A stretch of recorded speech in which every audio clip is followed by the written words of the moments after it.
I'm Sam Patterson, and welcome to my paperless classroom.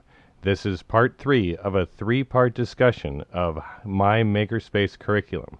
What follows is a grade-by-grade description of our plan for skill building and design thinking work in inquiry and innovation time, grades pre-K through 6th grade. In the description of the video, you should find timer markers for each of those grades, so feel free to listen to all of it. It's about 10 minutes long, or just fast forward to the parts you need. Thanks for learning with me. I look forward to hearing what you're doing in your classroom. School's in, kicking assignments and learning names. It always comes down to what do you do in Maker class. We have an amazing year planned, and I'll give you the highlights reel of what we're looking forward to. From where we're going to start in each grade to what may become our design thinking focus for each grade, because that's what we got out of our first set of meetings. In pre-K, we have a 60-minute class focused on lots of building and play. Daily fun with reflection practice. Some of the pre-K key topics include seasons, friendship, fire safety, peace, fantasy animals, and I hope we get a chance for them to both design and create their own animal. Here at the beginning of our design thinking journey, we might use their transportation unit to really think of how do we design a vehicle for a specific user. Last year they had some success with challenges like keep the bunnies out of the garden based on a storybook they were reading. But the first pre-K lesson was all about wind power. They used wind tubes to make things fly. It was not a technically demanding lesson, but all the kids worked and discovered. The second day of class was about building with these build-its blocks, and they had a great time.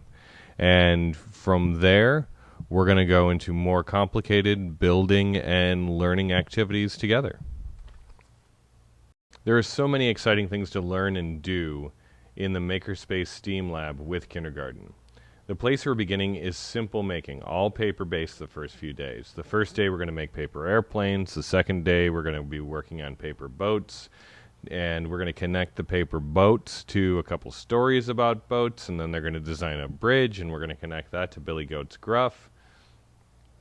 But after that, we're going to move on to sewing. So we're building a series of basic skills with our kindergarten class.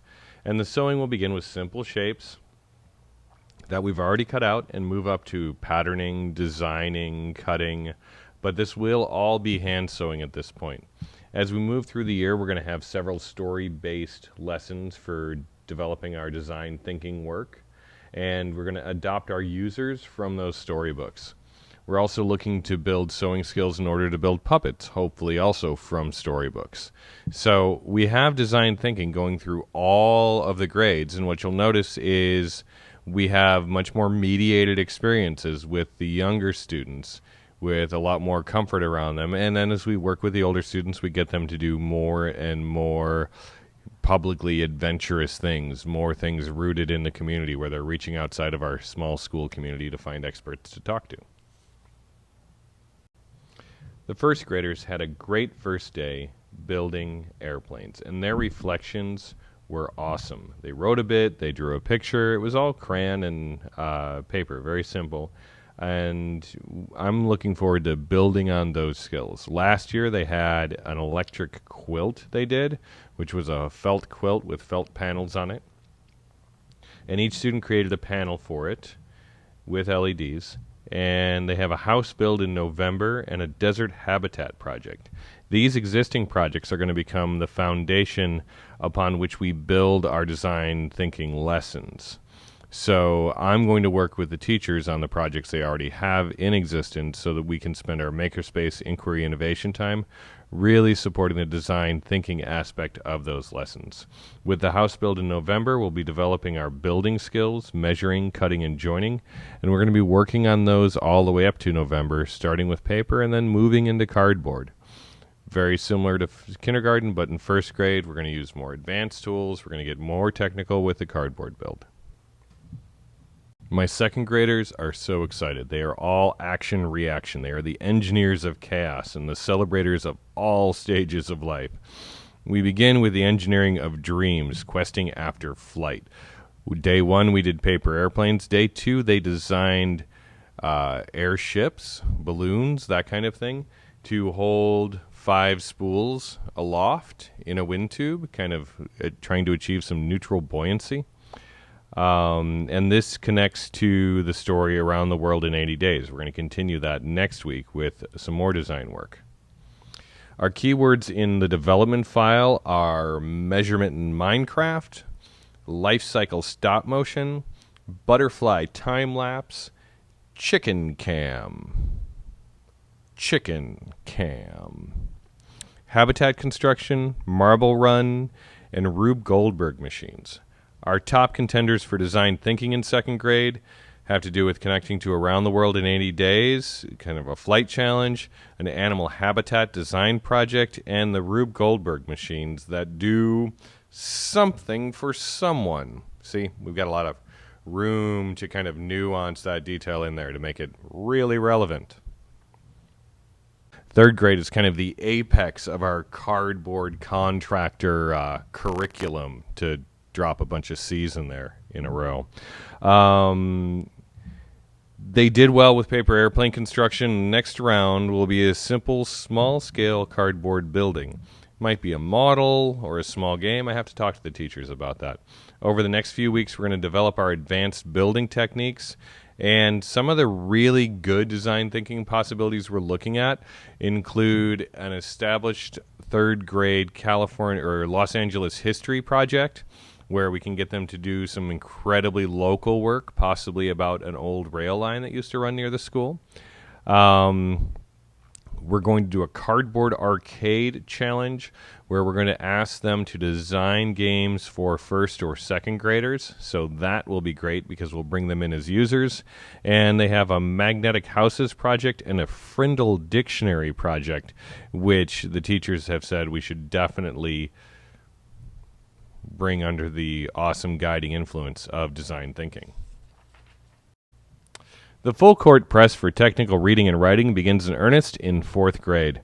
Our first project is to develop resources for learning with circuit blocks.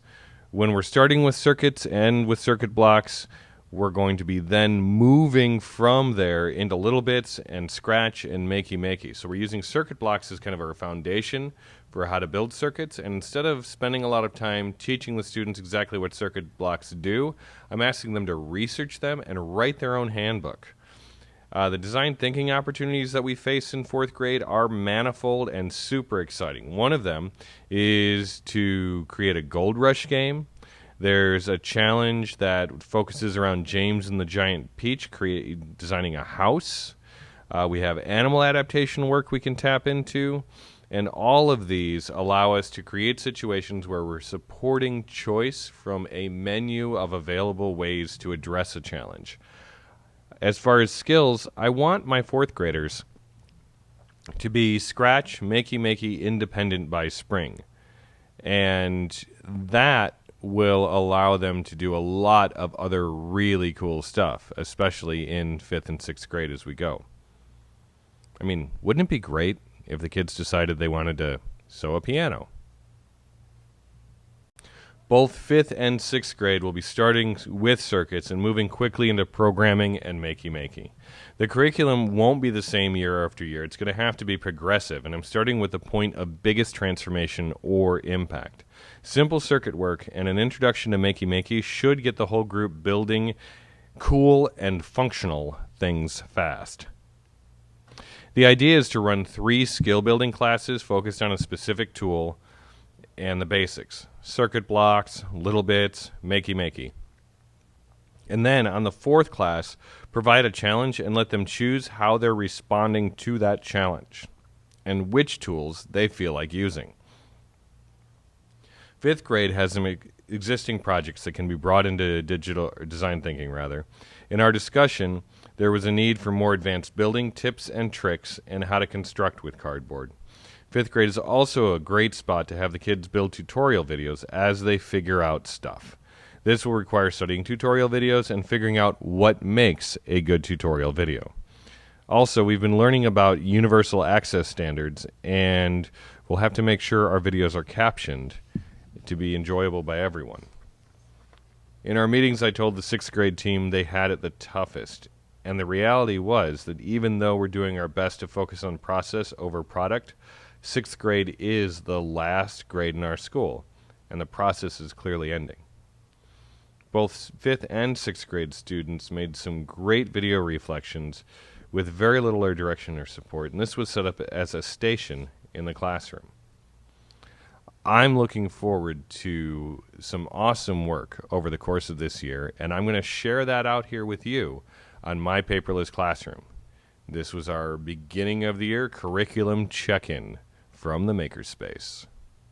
And I'm Sam Patterson.